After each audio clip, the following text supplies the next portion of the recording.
எளிமையான சமையலும் ஆரோக்கியமான வாழ்வில் இன்றைக்கி என்ன சமையல்னு பார்க்கலாமா? எப்பயுமே நம்ம வீட்டில் டெய்லி ஒரு சுண்டல் அவிச்சு சாப்பிடுவோம். அதுக்காக ஃபஸ்ட்டு அடுப்பில் வந்து சுண்டலை வந்து வேக வச்சுட்டு இன்னொரு அடுப்பில் அரிசியை களைஞ்சி வச்சாச்சு.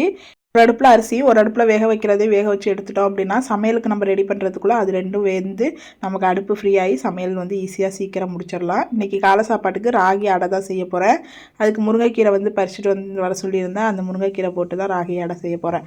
இதுக்கு ஒரு தாளிப்பு வேணும். மாவை கொட்டிக்கிட்டு கொஞ்சமாக உப்பு போட்டு நல்லா கிளறி விட்டுட்டு அதுக்கப்புறம் எண்ணெய் சட்டியில் வந்து எண்ணெய் ஊற்றி கடுகு வெங்காயம் கருவேப்பிலை போட்டு நல்லா வதக்கிட்டு பட்டை மிளகா இருந்தால் வேணுன்னா போட்டுக்கலாம். நான் இதன் குட்டிக்கும் கொடுப்பேங்கிறதுனால பட்டை மிளகா போடலை.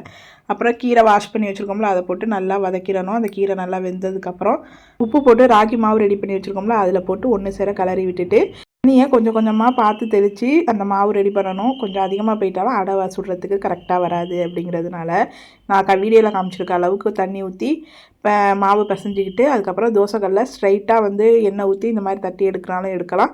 தோசைக்கல்லில் ஸ்ட்ரைட்டாக தட்ட வராதுன்னா வாழை இலை இல்லைனா பிளாஸ்டிக் பையில் வந்து எண்ணெய் தடவி அதில் தட்டி மீடியம் ஃப்ளேமில் வச்சு 2 பக்கமும் வேக வச்சு எடுத்துக்கலாம். அதுக்கப்புறம் மதியானம் லஞ்சுக்கு வந்து இன்றைக்கி ஹஸ்பண்ட் மீன் தான் வாங்கிட்டு வந்திருந்தாங்க. அது குழம்புக்குன்னு தனியாக வறுக்கிறதுக்கு தனியாக எடுத்தாச்சு.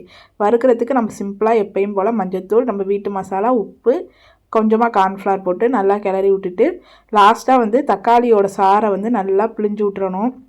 பிழிஞ்சு விட்டு மீன் வறுவல் செஞ்சிங்க அப்படின்னா அந்த தக்காளியோட புளிப்பில் அந்த மீன் வறுவல் வந்து சூப்பராக இருக்கும்.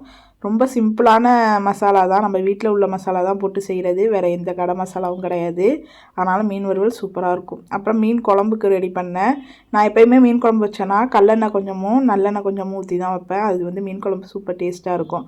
சின்ன வெங்காயம் தான் போட்டுக்கலாம். என்கிட்ட சின்ன வெங்காயம் இல்லை, அதனால் பெரிய வெங்காயம் ஒரு 2 பச்சை மிளகா கருவேப்பிலை உப்பு போட்டு நல்லா வதக்கிட்டு அதுக்கப்புறம் வந்து ஒரு 1.5 சைஸ் மீடியம் சைஸ் தக்காளியை போட்டு அதையும் நல்லா கொலைய வேக வச்சுக்கணும். அதுக்கப்புறம் வந்து வேணுங்கிற அளவுக்கு வீட்டு மசாலாத்தூள் நம்ம வீட்டில் அரைச்ச மசாலாத்தூள் ஒரு 2-3 ஸ்பூன் போட்டுக்கிட்டு அதுக்கப்புறம் வந்து புளி வந்து ஒரு பெரிய எலுமிச்சம்பழம் சைஸில் ஊற வச்சுருந்தேன். அதையும் கரைச்சி ஊற்றி உப்பு உரப்பெல்லாம் வந்து கரெக்டாக இருக்கான்னு டேஸ்ட் பார்த்துட்டு ஒரு 10 நிமிஷம் நல்லா மீடியம் ஃப்ளேமில் வச்சு கொதிக்க வச்சுட்டு அதுக்கப்புறம் மீனில் சுத்தமாக தண்ணி இல்லாமல் நல்லா வடிச்சிட்டு குழம்புல போட்டு ஒரு 10 நிமிஷம் மீடியம் ஃப்ளேமில் வச்சு அப்படியே கொதிக்க விட்டோம் அப்படின்னா மீன் குழம்பு ரெடி ஆயிரும். அப்புறம் வறுத்த மீனுக்கு வந்து நாங்கள் தேங்காய் எண்ணெயில் தான் வறுப்போம். மீன் வந்து தேங்காய் எண்ணெயில் வறுத்தோம் அப்படின்னா அதோட டேஸ்ட்டு சூப்பராக இருக்கும்.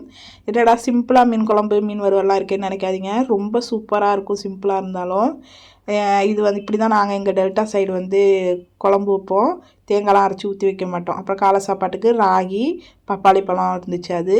அந்த ராகிக்கு தொட்டுக்க மீன் குழம்பே வச்சுக்கிட்டோம். ரொம்ப சூப்பராக இருந்துச்சு. அப்புறம் ஸ்நாக்ஸுக்கு சுண்டல் சாதம் மீன் குழம்பு மீன் வறுவல் இதுதான் இன்றைக்கி லஞ்ச்.